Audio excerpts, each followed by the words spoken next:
Welcome to Dialogue Tree, a show where each and every week myself, Ryan Smith, and my host, Jordan Sims, discuss topics in and around the video game industry. If you want to learn more about that, you can listen to episode 0. But today we are talking about the future of E3. Normally, this would be the time of the year where E3 is going on. If you don't know, I swear I have a co-host. If you don't know, E3 was canceled because of a little something called the coronavirus, COVID-19, or whatever you want to call it. Unfortunately, it has been canceled due to these circumstances. Before we go on any further, I do want to hand the reins over to my co-host for just a second so he can introduce himself. Like my co-host said at the top of the show, I'm Jordan Sims. We do a plethora of podcasts here. Do we? Kind of. Since when? I think... no, have you been recording me in my sleep again? Yes, that's exactly what we do over here. E3 got canceled because of the old corona. But, we're here doing this. I took a break in my PS Vita adventures that I'm currently doing that maybe I'll talk about later in some other episodes to That'd be fun. This. But, yeah, before we go into the future of E3, I do kind of want to dive just a little, not very deep, just kind of give a brief overview of E3. If you don't know what it is, of course, it stands for the Electronics Entertainment Expo, I believe. It's been going on since when? The mid-90s. 1995. 1995. I think it's been in California every year except for one. Yep, except for, I want to say, heck, what year was it? Probably 2016. Was it in 2016? Georgia. I'm pretty sure it was way earlier than that. It was... 1997 and 1998, it was in Georgia. Yeah, I think specifically Atlanta, if I remember Atlanta, Georgia. correctly. But yeah, it's been going on strong ever since then until, of course, this year. Big companies from EA to Nintendo and everyone in between pretty much would have their conferences to show off to the media. And then later on, it has become more of a fan-oriented thing. You can buy tickets to go see the show, see your favorite events live in person. That's what live means. Yeah. But actually, this isn't the first year. EA specifically, but not only EA, have kind of been not having a show at E3, but kind of around E3. And then, 2018 was the last time Sony had an event. Of course, last year, they I guess they didn't have, enough content or something? Yeah, something like that. They just ultimately skipped 2019's E3. I remember in 2018, that was when they had that it was kind of cool, but it was also kind of weirdly pretentious, where they had everyone come to this tent to show up The Last of Us, and they had this guy playing this weird instrument to show off of Ghost of Tsushima, and that was the last E3 they had, and then everyone, at least I don't know about you, I assumed that they would have one this year. Yeah, I really thought they were going to do something this year that wasn't just the PS5, just talk about current gen. Yeah, and then they canceled, even before the COVID stuff, Sony PlayStation canceled E3 altogether. I was super surprised that they weren't going to be there. Yeah, and maybe they just thought they could get away with it because, they're... Well, they can get away. See, yeah. And this is kind of where we can start transitioning into the future of E3, and honestly doesn't even have a place, because I'm assuming Sony was going to do what they did. If you don't know, they held their own, they call it a state of play, I believe. Nintendo does a similar thing, so does Xbox, where they basically release a 30 to 45 minute video, and they put it on Twitch and YouTube and Mixer. I don't know that. Rest in peace, Mixer. Yeah. But they just stream it directly, and I think it got millions and millions of views, and they didn't even have to have E3. And didn't you look up the the price of stuff for E3? Yeah, back in, I want to say 2016 or even probably later than Before or later? Before. 2007 between 2008, people were paying $5 to $10 million. $10 million? Yeah. I thought you said 10,000. No. Because I thought that was super low, because I've heard people across developers but also news media talk about how expensive it is. Yeah, according to the INDSA now, which is the ESA, this is coming from the Wikipedia of E3, because there's not that much background when it comes to E3, talking about how much people pay, but they were saying how it's between 2007 and 2008, people were paying $5 to $10 million And that was for their booths. 12 plus years ago that we're talking about. Yeah, and I can't even imagine what they were paying in 2018. And think of how much money do you think it costs? You know, I'm not actually asking you to speculate because I have literally no idea. But I can't imagine it costs $5 to $10 million to produce a 45-minute video. Of course, it costs a lot of money for me and you, for the average person. They reached out to Bethesda, they reached out to Square Enix and Gearbox, I believe, plus some others. But it's not costing $10 million. No, not at all. It's they can just put it all together in-house, have it presented the exact way they want, and they can just put it out and everybody can enjoy it and you can watch it in your pajamas, which is pretty nice. Yeah, E3 has just been looking, we're moving into the digital age. And not to mention, they've had some controversies over the last couple of years. I believe, in the last couple of years, they had those leaks where they leaked a bunch of journalists' Yeah, I think information. It was 2017 or 2018. They've released so many people's information, home addresses, credit card information, like all of it. It wasn't just, oh no, they got my email. It was, they know where I live. Yeah, it was a ton of different stuff. And I think when they leaked it, people actually discovered that they had done the same thing the year before, but just no one noticed. Yeah. It was literally just on their website, I want to say. Yeah, I believe I watched some tech tubers and stuff cover it lightly here and there that, they were just like, it's just on e3.com, just in the front of the website.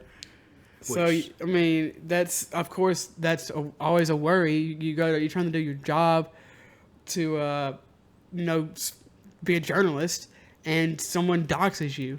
Oh yeah, it sucks. I would not appreciate that at all. Now, the first thing that I thought when I heard that E3 wasn't happening this year, I was like, oh, they'll have an online event. Yeah, I really thought that too, because it's so easy for these companies that are, they tweet, they do social media. It can't be that hard for them to release, hey, this is what we gathered this year or these last coming months. This is what you can play during quarantine. Maybe they wouldn't word it like that because, but they would at least release something. Yeah, because this is the ESA, who I believe also do the ESRB, which rate the games, of course. This is their big, like Jordan just said, it costs millions of dollars to get a booth on the show floor at this conference, at this massive conference. I know, was it Gamescom in Germany is a bigger, as far as attendance wise, but this is kind of considered the Super Bowl of games media, of games news. It happens once a year. Of course, it happens over a much longer period of time than the Super Bowl, but this is their main means of funding, of money. Yeah, and it kind of makes me wonder. So why didn't they have an online event? Yeah, exactly. It doesn't make any sense to me at all for them not to even gather. I know Sony and Nintendo and Xbox are all doing their own things, but even gather just little kernels and have like an appetizer of information or something. Well, it's kind of like, of course, Jeff Keighley, who does the Game Awards every year, every like January or so, he kind of swooped in and he grabbed a bunch of different companies. He's got Riot, he got Sony, he got, I'd have to pull up the Summer Games. Yeah, Summer Games was a huge hit this year, and it's still still going. Through. I think it goes through August. Yeah, I believe so. And they're just really rolling out a great number of entertainment streams and everything else, Summer and charity streams. Games Fest. But it kind of makes me wonder, maybe E3 it kind of feels like they just laid down and decided, well, Jeff Keighley's doing his thing, the other company's going to do their thing, maybe we'll just not do anything. Yeah, they got, Riot, Unreal, Tony Hawk, PlayStation, Destiny, PC Game Show, Guerrilla Collective. They had a VR show, EA Play, Games Radar Show. The Night City with CD Projekt Red. Oh, no, not Guerrilla, CD Projekt Red. Yeah, the Cyberpunk presentation they put out. And of course, these aren't really related, but I still feel like E3, because they could have run ads, they could have sold like merch and stuff still, and they're missing out on, I feel like, a ton, and I just don't know if they can survive. They're claiming that next year they're going to have an event, Yeah, it's going to be weird, especially after everything, with the whole public distancing, social distancing, that's the word I'm looking for. Even comparing it to how some schools in some regions are talking about, kids only going 2 days a week and like half the school going that time and half the school going that. Really? I haven't heard of Yeah, this. local schools and just, I guess, throughout the nation as well. Maybe even across the world, because Yeah. this is a global pandemic, the- unlike anything in our lifetimes, anything in our grandparents' lifetimes. Yeah, and I've heard, they're basically splitting the roster of high schools or other schools and going, all right, you're going to go, this group A is going to go Monday, Tuesday. Everybody's going to be off on Wednesday. Group B is going to go on Thursday and Friday. And then, have Saturday, Sunday off. But they're going to go to school year round. So the entire year. Are they going to implement this for just a limited time? Are they going to change this forever? From what I've seen, for people that are parents, I think it's going to be pretty permanent. Until further notice? Until they figure out a way to deal with COVID better, and they're required to wear a mask when they're at school, like the whole entire time. Man, that sucks. Social distancing is going to be like in place on campus and in the How classrooms. are they going to do that? That's insane. I don't know. It's a lot of people to shuffle in and out. Yeah, I mean, I can definitely sympathize. I have a compromised immune system, so I definitely have to abide by all this stuff even more strictly than others. So that makes sense, at least in concept, I guess. And I'm just thinking, if the schools and such and stores and different stuff like this are going to that level of, preparation for just going back to the school year for an institution that has, their starting year in 1995, they had 50,000 people. In 2019, they were estimating, 66,000, and the last E3 that actually held in 2018 was almost 70,000 people. Well, last year was 2019. Oh, yeah. So it actually went down. Yeah, it's Interesting. It's gone up and down. Kind of looking at, from 2017, it was almost 69,000. 2018 was 69,200 people, and then 2019 they had 66,100 people. So it's up and down. It's up and it down. Doesn't stray too far to that 60-something thousand range. And so I'm just looking at, they have this huge space, this huge area. And I'm just thinking, okay, on this small scale, a high school or a store making these huge preparations for, a very small group of people. Don't want me. I just got to go get Yeah, that's fun. something. And for E3 to be able to make these preparations, it's going to be insane. And I don't really know how they're going to be able to execute this on this scale, keeping everybody 6 feet apart so that everybody can actually enjoy the conferences and trailers and everything that the people are going to produce. And so it's going to be really interesting to see what they're actually going to do exactly in 2021.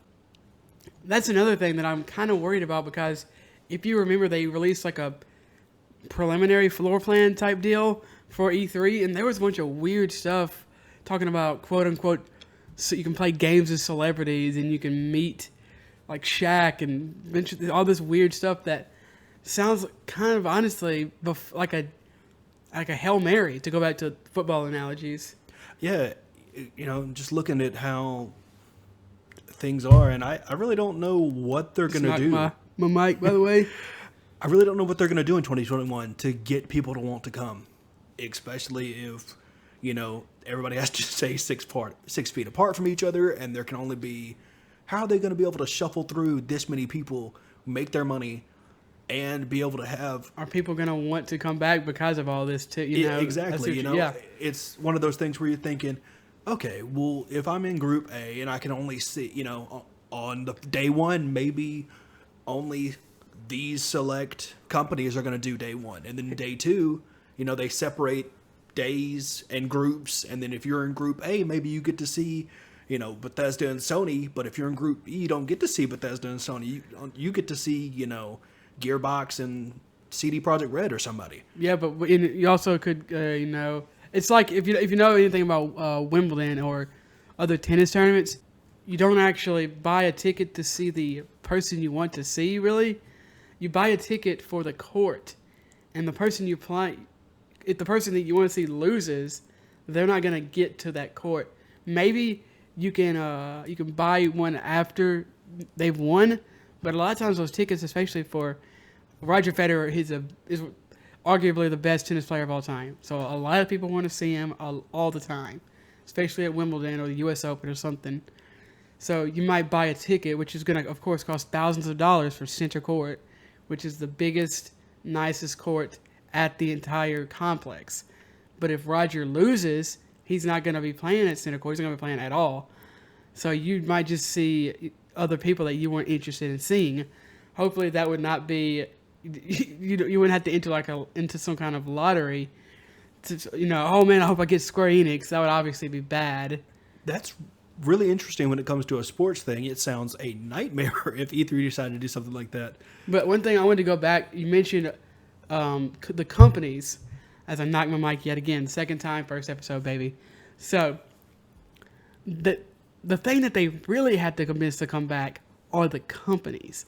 Because why would EA, and I know EA doesn't really have a conference at the show per se anymore, but hear me out, why would EA spend $10 million for a show floor spot when they could spend way less and just stream to 10 million people on their YouTube, on their Twitch, not to mention because if EA streams, this is a company that makes competitive games, you're going to have Shroud co-streaming, you're going to have Ninja, you're going to have Dr. Disrespect, although he just got banned from Twitch, so you may not have Dr. Disrespect. You're going to have YouTube videos, you're going to have reaction videos. I don't know if they need E3. Because the people that enjoyed their content will just cover it for them. They'll get the coverage. This is a day and age where YouTube and Twitch reign supreme. I watched the other day, I was watching one of my favorite streamers, Seagull, talk about the Apex Legends announcements that they had the other day. Exactly. I was going to speak on that, how it's just E3 just put out a whole bunch of new information of all their games and such. E3? EA. Sorry, EA. Thank you. And multiple people that we both enjoy covered it live and did YouTube videos and tweeted about it, and it was just probably way more coverage than they would get spending. No, they would get... Here's the thing. They don't get way more coverage. They get the same. Okay. And it's for way less money. That's true. Because and the bottom line for these companies, whether you like it or not, if you want to see Cyberpunk 2077 made, if you want to see The Witcher 4, they have to make money. True. That is 100% true. They definitely need to make money to fund those teams and those studios to produce these games. Cost millions of dollars at the bottom, and for Cyberpunk 2077, it probably costs hundreds of millions of dollars. I don't know, but I know that years ago, GTA 5 cost hundreds of millions of dollars to make, and that game came out in 2013. Yes. So and I can't even imagine how much money if these companies' finance teams can save them millions of dollars, they're going to do it. IGN, GameSpot, USA Today, because these companies are all going to cover it. Of course, E3 is the time of year where USA Today and NBC are going to cover games more than ever. And even Forbes nowadays. Yeah, Forbes covers games fairly often now. But I mean, USA Today doesn't normally cover. They're not going to cover the new Apex. Yeah, I guess that's true. Thing necessarily, but if EA announces a big new game around E3, they're going to cover it. But if all these games come together anyway, but as we're seeing, the summertime still seems to be the quote-unquote E3 time. It's still almost like E3 is happening. It's happening over a much longer period of time. And these news organizations, I'm assuming, I don't know, I don't follow USA Today, really. They're still going to cover these big announcements. They're going to cover the stuff with Cyberpunk 2077 because that's a big announcement. If Nintendo makes there have been rumors about about Nintendo re-releasing and remastering all these Mario games. If that happens, USA Today, NBC, CNN, they're going to cover this stuff because they have to. Yeah, to get the clicks, to get the views. And it almost makes me wonder, E3 was talking about how they're going to do something in 2021. I'm curious to see what red carpet they're going to roll out for these companies to try to convince them to come back, because it's going to have to be pretty damn good. I don't know what they can do. I don't think next year.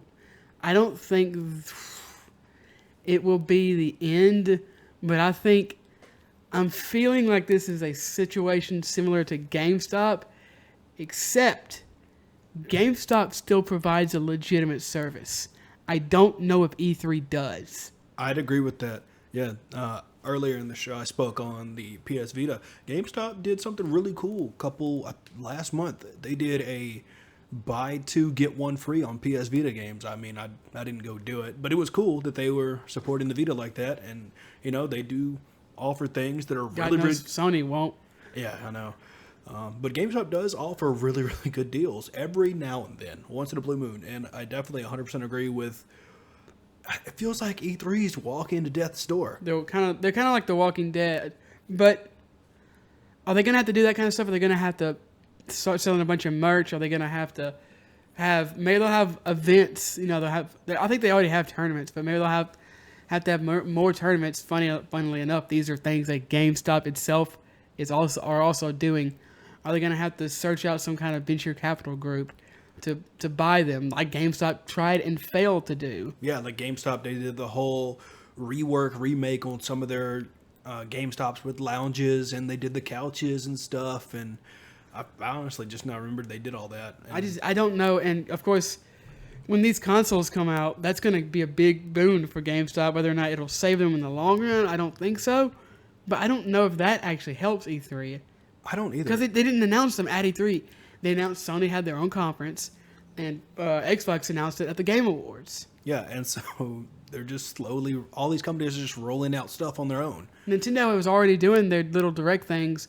They were doing them at E3, but they weren't in person, so they really didn't need E3. It was just kind of a little boon, Yeah, it was like, oh, that's cool. But now they do their, whatever they're called. They do, there's 3 of them. They do Pokemon ones. They do the Indie Showcase. Well, they do a bunch of different ones. They'll have, you're talking about the oh my gosh, the Nintendo Directs, right? Yes, thank you. That's the word I was looking for. I couldn't remember Direct. It seems like over the past, 2 to 3 weeks, they've been having they've been dropping trailers. They've dropped multiple trailers for, what's it called? Paper Mario? Paper Mario, yeah. I do not know that. This is one of my favorite game series. They've had stuff for Pokemon. They just announced Pokemon MOBA. Yeah, man, that is going to be interesting. Just a quick little thing. I did try out Pokemon Cafe. It's cute. The Bejeweled-esque thing. Yeah, it is definitely for children. When I saw it, I got excited because I thought it was for like the first couple seconds, I thought it might have been a new Pokemon League. It wasn't though, and I was sad in my heart. Hopefully they'll just redo. There'll be a new Pokemon Stadium. That'd be cool one day. Pokemon Snap too, though, Yeah, new Pokemon Snap. New Pokemon Snap. Yeah. I really hope E3 kind of comes back. That's what I was gonna say, cause I'm not gonna lie, I've been enjoying watching Sony's shows and all the other shows, but I'm looking at this list, and while they've been nice, PC Game Show was once again good. That's another thing, by the way, that was kind of in the same time frame as E3, but wasn't a part of E3 really. But I kind of miss E3. I definitely don't know what I'm saying. I don't know why I'm saying kind of. I miss the hype of having PlayStation conference, and then the next day Xbox, and the next day Nintendo, and then Square Enix. A couple things I will say. I do miss E3, and I'll come back to that point in a little bit. The Summer Games is sweet, but it almost feels, that's well done. It almost feels like they're giving us too much information. I need them to cut Really? I don't think they're... Now, granted, the only thing I say on... You're talking about like the IGN stuff? Yeah, sometimes I need them to cut the fat. I don't need... I agree completely. Focus on That's one thing game. that E3 does really well. Yes, E3 comes out, Especially the last couple of years. Thankfully, the internet's eternal, and I went back and watched the first E3. Oh, man. I bet that was interesting. It was really cool, actually. Really? Yeah. Granted, it was super long, and there was people, reporters on the floor with their little microphones and stuff. Oh, yeah, of course. And then I watched, some highlights from other E3s, and, the big thing, Atari is like $3.99, and the Sony guy just comes on and goes, $2.99. Oh yeah, that's one of the greatest. No, that's one of the greatest moments in the history of video games. And that's what I want to experience. You know, granted, I've never been to an E3. I was going to go to the one in 2018, but, you know, things just kind of happened. I didn't get to go.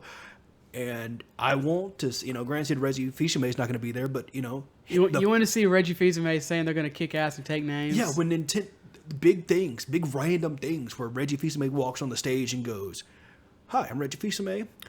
We're Nintendo. We kick ass, make video games," and whatever else he says. And then, you know, a couple years later, you know, "My body is ready." Yeah, And I know so what you're talking all about. these epic moments of just... Them pulling the DS out of their pockets. Yeah, or when they showed, I think it's Gale, I can't pronounce his name. He's like one of the heads, if not the head of Ubisoft. When they collabed with Nintendo for Rabbids, he had like this big moment where he was crying because he loves the franchise so much. I remember when Xbox showed Cyberpunk a couple years ago, and I was like, "Is this Cyberpunk? Is this Cyberpunk?" Yeah. And you don't really have that because you know what's happening because you're watching a Cyberpunk event, so you know they're going to talk about Cyberpunk. Exactly. And with the Summer Games, you know, it's new. It's the first year they've ever done anything like this, really. And, you know, they list everything detailed. This is who's going to be streaming. This is who they're streaming for. This is the game. These are the things we're going to cover. And not all of them are like that. detailed. We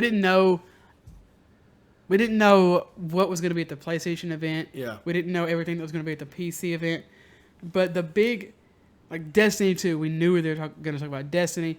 And of course, obviously, some of these shows we're going to have, it anyway. There was going to be a TennoCon, whether or not, which is where they talk about Warframe. But I know that CD Projekt Red wasn't going to have a show. If they were going to show something, it was probably going to be through Sony or Xbox. Yeah, one of the definitely. two, probably. But to go back to the point I was speaking of earlier, just how the Summer Games is amazing. I love it. They're doing a great job. I do wish they'd cut some of the fat in the fact of I want them to focus on things that, you know, indies are cool and stuff, but I don't need 15 minutes or 20 minutes of someone saying Dunge. Oh my gosh, yeah. I don't need 15 minutes or 30 minutes or however long it actually is, because it feels like an eternity when you're watching this and you just want to digest all the information and then react to it and move on. Give me a release date. Tell me what it's coming out on. Maybe tell me some of the key points of gameplay. Here are my thoughts. This may have, I think this was done relatively quickly. Especially, I'm talking about the IGN thing in particular because I think that's the one Jordan's talking about, because I think the IGN one has been done well, but I do think when he's talking about things getting along in the tooth, that's one of the shows he's specifically talking about. I feel like someone should have they should have designated a handful of people to go in here, and maybe they did, I don't know, but it felt like they didn't do this to me. Pick out a few games that seem special. Talking about Celeste, I'm talking about SteamWorld games, you know, and showing off no more than 5 minutes. I don't need to see 15 minutes of a random indie game that I'm never going to play. And of course, somebody's going to play that. But I wouldn't want to see 15 minutes of almost anything. Yeah, that's definitely what granted, there was a couple times where, I was watching some of the events on my own. I just muted it and just did something else and looked over at the screen every once in a while to see what they were covering. See if it was interesting or not. Yeah, because when they'd get to, there's this indie game out right now that's available, and they showed probably what felt like 30 minutes of commentation with the director, the producer, whoever it was, talking about, you can move the reactor, the space one where you take apart. That looked interesting. Not for me, but it does look interesting and well made. But I don't need 30 minutes of here's the behind the scenes director's cut sort of a thing. Yeah, I agree. And I think a lot of people, I know I am kind of going into this with an E3 mindset. And especially, like I said earlier, the last couple of years, it's just someone, for the most part, I don't even want to say for the most part, more than in the past, they'll have someone come out on stage, say a few words, and then show like 30 minutes of trailers. And that's just not what that was. If you just show me a reel of 30 indies, and then every once in a while show 5 minutes of footage of the best, That would be much better than seeing 15, 20 minutes of a random indie. Yeah, or a definitely. random, like I said, indie game. I don't want to see 15 minutes of almost indie game. Yeah, because my thing, at least how my brain works, is I start connecting points, and then maybe I'll spoil something for myself, and it may be in the story, and it may not be in the story. I don't think. First of all, because a lot of these are indies, a lot of them don't have stories that are easy to pick up on, if at all. So that doesn't really bother me as much. It's just I get bored. I'm like, True. I don't care about this. What I want is, and this term is probably going to be weird for people, I just want to be bum rushed with, Game. yeah, like boom, boom, boom, boom, boom. Just here's all the stuff, done. I actually think the PC game show has been really, really good at that. They did a polished job up on that. They've done a good job for the last however long they've been going. Yeah, most definitely. And who knows, maybe, I just thought of this, maybe next year when E3's doing something, maybe they'll team up and it'll be like E3 Summer of Game Fest themed somehow. Maybe, I don't know how that would work. That's a really, really good point. Are they going to do this again? Jeff Keighley, God bless his soul, is a man who works. And I almost would guarantee you, I don't know it at all, but you think that man put all this work together to stop? That's a good point. Every year, in some way or another, the game show has been bigger and better. This man, does he get awards? We need to get him an award or something. Like, I don't know what we'd give him. Not us, but just us. Yeah, I know. Yeah, the royal us. The internet as a community, because the Summer of Game Fest is going from May until August. That's a lot of juicy gaming news for me to digest and get hyped for. IGN's the same way, by the way. They're when I'm watching it, they'll say the first IGN Summer of Gaming. Are they going to stop after this year? Also, there was some, granted, I didn't love all of it, but Guerrilla Collective had 3 days this year. I actually think they did a good job. Yeah, it was. Greg Miller over at Kinda Funny. He, of course, he's always good. Excuse me. And kudos to Kinda Funny and their team. It's pretty badass to see what they've kind of grown into over these years. I was happy to see that he got to announce Persona 4 Golden for Steam. Of course he was. He's a big fan of the series, and that game has been kind of rumored for a while to be coming to Steam. And although I have it on my Vita, I don't know if I'll get it on Steam or not. I am probably going to buy it on Steam just because I want to give Atlas more money. And granted, it's just like your CD Projekt Red thing where you played a little bit of one of their games and you have a weird love for them even though you haven't beaten it. Well, a couple things. One, as I was working on my PS Vita, I am very thankful to say that my Persona 4 Golden saves are intact. That's because going to delete them again. I didn't think about it until I was working on it today, and I went into the files and I looked, and thankfully they're all there because I was, moving stuff around, changing stuff, and doing stuff like that. And I didn't think about it until I was like, "Are my saves there?" And so I popped in the cartridge because I did buy the physical edition because I wanted to display the case because I heard about it for years. No, I haven't beaten it yet. That's another submarine we'll get to someday. Another what? Submarine? I don't know what that saying is, man. I don't know what it is. It's not submarine. Yeah. So anyway, my saves are there. But yeah, until they give me, I don't know if Atlas has Persona 4 Golden merch or something I could buy other than the game. You could buy a soundtrack. Okay. But if you don't, I don't understand. Do you like the game? Oh yeah, yeah. I can't tell if you do or not. Oh no, I do. I do. You could also. They have other games. That's true too. They have all the Persona games. They make Catherine. They make. Oh, I'm blanking. There's a game on the Vita that's really good that they make. They make a bunch of games. Yeah, I need to look into more of their games. I need to play more and beat Persona 4 Golden. That was a really weird way to say Golden. Golden. Because I really do like the story, and it does look pretty banging on the PC. I will say that they did somebody released something you can put on the Vita to make it look the Persona 4 Golden version of the game that's on Vita. That was a really wordy way to say that. But you can enhance the graphics to make it look almost as good as it looks on a PC. I heard that somebody was releasing a Yosuke romance thing for the PC. Okay. Yosuke's my boy. He is He is a lovable character. I keep. They're all lovable, you know. Yeah, they are. I just restarted Persona 5. I was like 20 or 30 hours into that game, and I don't think I'd played it in like a year. But yeah, even though I was that far into it, it had been that long, so I had to start it over. But yeah, back to E3. Yeah, I definitely miss it. I hope it comes back in some ways, but not in others because I don't know. It's kind of like digital versus physical games. I don't really buy very many physical games, but it is kind of sad to see them go by the wayside. Of course, you can't trade in your games if you have digital. You can't lend your games to others. And of course, these went away years ago.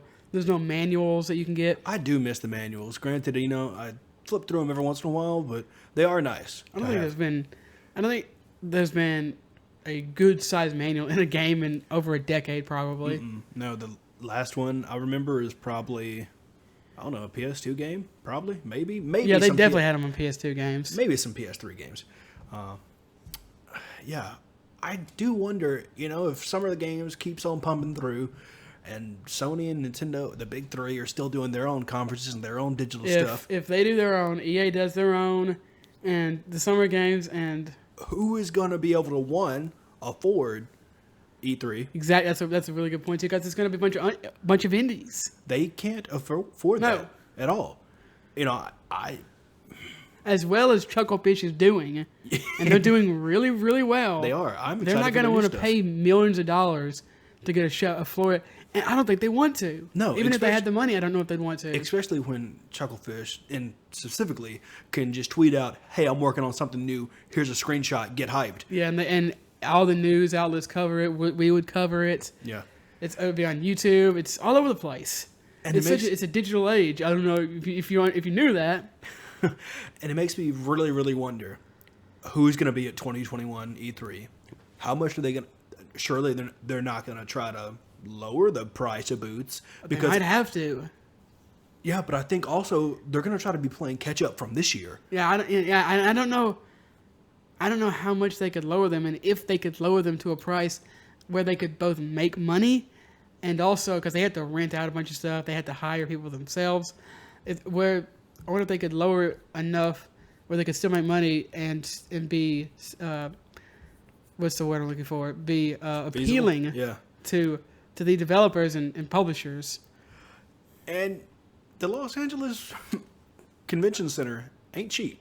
I'm sure it's not. It's a big old place, and it makes me. I need them to just at least tell us, just give us a hint of the floor plan, or I just want to see how their brains are working. I don't think they know. Well, if they do know, I'm sure it'll be something like this one was playing, like I said, with the celebrities and the tournaments and all that stuff. I don't know if they know. I think that they're kind of on their back foot, and I think they were on their back foot before all this nonsense. Yeah, I'm worried for them, and I'm sure they're worried as well. Oh, I'm sure that they're very worried. Yeah, it is interesting. They talked about how, at least in 2020, they were planning to have 25,000 more people. Yeah, I forgot about that. Than 2019. Tickets, that is. They can't guarantee how many people, but they're going to sell that many more tickets. Mm-hmm. And that's a whole lot of people to be feeding through that convention center. So, I don't know if people are going to be in the same mindset to want to go. Because this is changing. This is what I've been telling people, and I'm not Nostradamus here. This is pretty obvious, I think. This is changing the world forever. This is a 9/11 type event that is changing the world forever. Yeah, and it's even talking to some friends that don't live in the U.S., it is insane how changed some countries have. Like, it's just, I can't even put it into words, some of the implementations some of these places are putting into, but it's kind of crazy. Yeah, you're driving up to a grocery store and you got people with masks on, kind of. You can tell because when I go for my walks and stuff, you kind of wander away from people. It feels kind of weird, but you don't want to get super close to anybody. Yeah, and it makes me worried for E3 because I want to see them be successful, and I want to be able to go and see the energy of a Reggie Fils-Aimé or the Epic 299 like we were talking about. I want to go feel the energy of those epic moments, but And there still are going to be shows. yes, exactly. Even if E3 dies, there will still be shows. I think at least for the time being, I'm not worried about Gamescom going anywhere. Oh no. I'm not. It's just E3 specifically has felt so like they feel like they've fallen down and they're having pardon the meme, but they've fallen down and they can't get up. So do you have any suggestions? I don't know if I do. I guess I can try to think of some, but what they can maybe do to try to attract others. Yeah, I think definitely they should, obviously first sit down and figure out what's the base price they can lower their booths to still make money and still be inviting for people so that people will actually want to come. Granted, maybe some of these people wouldn't bring their like A tier announcements. They might bring like some B tier stuff. And so I don't really think that they'll do. EA, once again, I'm bringing up EA. EA's not going to announce Command and Conquer, then a new Command and Conquer at that, and then announce Apex 2 at their own event. True. It's really weird and it sends a kind of a muddled message. So it does make me wonder how they're going to get these companies to come back, especially with all the things they will have to surely implement to respect, or I guess protect people is a better word, from COVID and every, social distancing and everything, how that's going to go on. Themselves. Exactly, that too. How are you going to run a convention with, 60,000 people? They wanted more. They wanted 25,000 more. Yeah, or more. And that's just the attendees. How are you going to run that with all the people that have to run all the stages, all the technology, all the people that are going to be working there as well from the companies? How are you going to execute that with social distancing in place? How is that going to work? Then then you have to worry about if someone gets sick there, are you liable? Are the companies, are they worried about, oh man, I don't know, I can try to think of it. Sony doesn't want to come to your conference because what if someone tries to sue Sony? As absurd as it is, it's bad publicity. What if someone tries to sue Sony because they got COVID while they were watching Sony's event? Yeah, I definitely agree with that. So I think once they figure out the foundation of how they're even going to execute 2021's show, then they'll be able to build kind of their team, essentially, of who's coming, who's not coming, put the word out, put the feelers out. But also in the background, kind of running up on their tail, or actually it's kind of past them, I guess lapping them is a better term. You got Summer Games, you got all these other people, Gamescom that's going to surely come back next year. You have all these little people that are just doing their own shows, growing, flourishing, and it kind of, makes E3 just kind of sitting there wondering who's going to come check us out. So I don't really know exactly what they should do to actually get people to come to their show. I think they're going to have to put out feelers, like you said, to people that they maybe don't normally talk to, talking about Twitch streamers and YouTubers, the people that they're talking about having there at the stage, see what they think. Don't just bring them there to be essentially a pretty face. Don't just bring Ninja in to stand around. Talk to him about what he thinks they can do, because clearly he knows what he's doing as far as being a businessman, attracting young people, which is what they want. But also, I don't think they want to stray too far away from where they are. That's the third time I've hit the mic. They don't want to be, because as big as E3 is, and it's massive, a lot of people, I think if they try to reach out to this Fortnite crowd, and even to like the Apex Legends, that people who only watch like games every once in a while, people who only buy Call of Duty, I don't think you need to reach out to them, because I don't think they care. Yeah, those people that play those core games, Especially like the Call of Duty crowd. The people that, and I hate to even say like those gamers. No, it's just a different sect of people. It is. And I was thinking the first person that's probably going to come knocking to E3 to be like, hey, can we have a spot? Google Stadia. That's a really good point. I could 100% see. I could see them doing that, but they're Google, and every time I watch a YouTube video, just about every time I look up something on Google, there's an ad for Google Stadia, and they still can't do anything. That's a topic for another day. Yeah, definitely. The Google Stadia is definitely becoming the Ouya of this generation. But I think what they need to do is what PlayStation 4 did. Xbox One is a good console. But when they announced the Xbox One, you know what they talked about? Everything except games. And it looks like E3 is kind of veering in that way, in a way with all this entertainment stuff. And while I think it is a good idea to host big tournaments at E3, even host some Fortnite and Call of Duty tournaments if you want to, if it's done right, if you talk to the right people, if you get the right teams involved, don't just say, hey, this is a game convention for cool guys, because that's really dumb and lame, and no one wants to come to that. People want to come to see the games. Exactly. It is called the Electronic Entertainment Expo for a reason. I want to come and see the games. I want to be entertained. I don't want to come see, streamer cool guy McGee, or, a celebrity that I don't really care about, or what have you. Yeah, that's a good point. I don't want to see a bunch of weird CT celebrities and retired athletes. Yeah, and cool. I'm glad if, Mo Show, basketball player, or whoever you're going to have there enjoys playing games. That's great. Awesome. I want to see game trailers for the upcoming cool shit that I'll be able to play on whatever systems And now I have. we're explicit. At the end of the day, I feel like I'm talking really weirdly here, but at the end of the day, I feel like E3 needs to answer one question. Are they needed? They need to be needed, because that's the way capitalism works.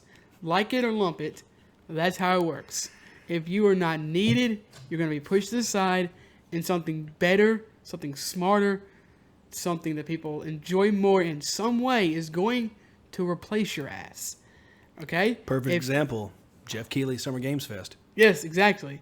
If you cannot adapt to the online ecosystem, if you cannot provide a service that people want, if people are willing to pay for, people are willing to fly around the world, which they did, thousands upon thousands of people fly from around the world every year to come to this event. If you cannot get those people, if you cannot get, I almost said EA for the fifth time, even though EA is not in the event and they haven't been for years, but if you can't get these companies, if you can't get these news outlets to come to your conference, whether that's to show games or, God forbid, to show Ninja playing basketball against Shaq, or for cool merch, or for actual legitimate tournaments or something, you're going to die. And I think E3's going to die. I do. Yeah. I don't want it to, but I don't think it's done yet, and I don't think it'll be done next year. Yeah, I agree with that. I'm not going to speculate and throw a year out there or a time frame or, anything like that. I do agree with the fact that they're walking towards death. They're on a clock. They really are. And I guess we'll know more when they decide to tell us what their 2021 plans are. Maybe they should specialize in something. Tokyo Game Show talked about a bunch of weeb shit. Gamescom is the conference for Europe. Is it Gamescom or Gamescom? Whatever. Yeah, same thing. They have these anime expos that talk about specifically anime. They have, even on the same thing of not video games, they're still games. They have a whole convention that's just dedicated to board games, sort of a thing, like that whole genre thing. yeah, because there's a niche there. Exactly, and maybe And I doubt it costs $10 million to get a booth there. true, and maybe E3 needs to figure out how they're going to do that. Maybe they need to move on to the sponsoring side of things and sponsor. I don't people. know if they have sponsors. Maybe that could be another thing, if they could get people to sponsor their content, because I know at least at one point the Game Awards, we were talking about them earlier. I know they're sponsored by certain things. Yeah. For some reason I can't remember. I'm sure they have been sponsored. by stuff in the Perfect past, though. example. Blizzard's Overwatch League being sponsored by A bunch of people. Toyota and all, that's the Coca-Cola probably. yeah, and all these other people. So if E3 could get people to sponsor them, and then they could in turn, I don't know, put their hat in the ring with maybe I don't know, pro esports team or just even The Houston Outlaws sponsored by E3. something. I don't know. I think they're already sponsored by GameStop, so I don't think they want to.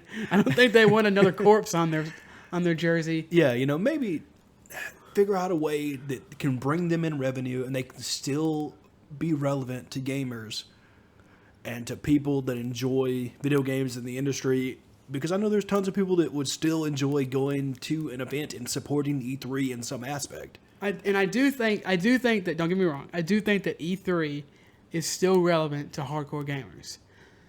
But I don't know if it's relevant to the companies that give them the information that they need to bring those people to watch the event, to come to the event. I agree. Like we've talked about throughout this episode, it is eye-opening for these companies this year to see we can work with our teams internally, put it all together, throw it through Dropbox and Google Drive and all the other doodads they use, and hit publish, and people enjoy it, and then all the people spread the information, and it goes through all the webs, and people love it. And here's the thing. They're doing all this from home. Yeah. So as the days go by, every day, we learn a little bit more about the disease and everything. So by next year, if we're back at least in some form of normalcy, and these companies can be in their offices using their normal internet, this is going to be even better for them. Yeah. I keep reminding myself that the PlayStation 5 event was done from people's homes. They produced that from people's homes, as well as the Summer Games. Yeah, So, exactly. If these boys and girls are doing this on these machines with whatever internet they have running around, wow, I can't even imagine what's going to happen when they get back to their comfort offices with their Cat 5s and Cat 6s and be able to run amok online with all the stuff they're going to tell us. I don't know what that is, but Okay. no, what is it? What's a Cat 6? Cat 5 and Cat 6. Some kind of computer? It's categories of internet. So like what we have Wow. running is Cat 5. And then like industrial people use Cat 6. Ah. That's like my understanding of it. I may be wrong, but that's okay. Okay. I think that even after all this is over, companies are still going to have people work from home. People are probably unfortunately going to get fired when these companies realize that they don't need as many people to work there. And the game industry is not exempt from this. If E3 is not needed and this coronavirus highlights that, it's going to be cut even sooner than it would have been, I think. Yeah, it's going to be interesting to see as the world kind of rises back up from Corona, speaking, to see. Very Corona-heavy episode on the first episode of Dialogue Tree. It will definitely date the episode, so people will be able to. Be an artifact. There you go. Man, I wish I got in the beta. Man, stupid. It'll be like if someone was doing a podcast in the towers. It's like, can I say that? It's been 19 years. I think it's been long enough. As I think has this podcast.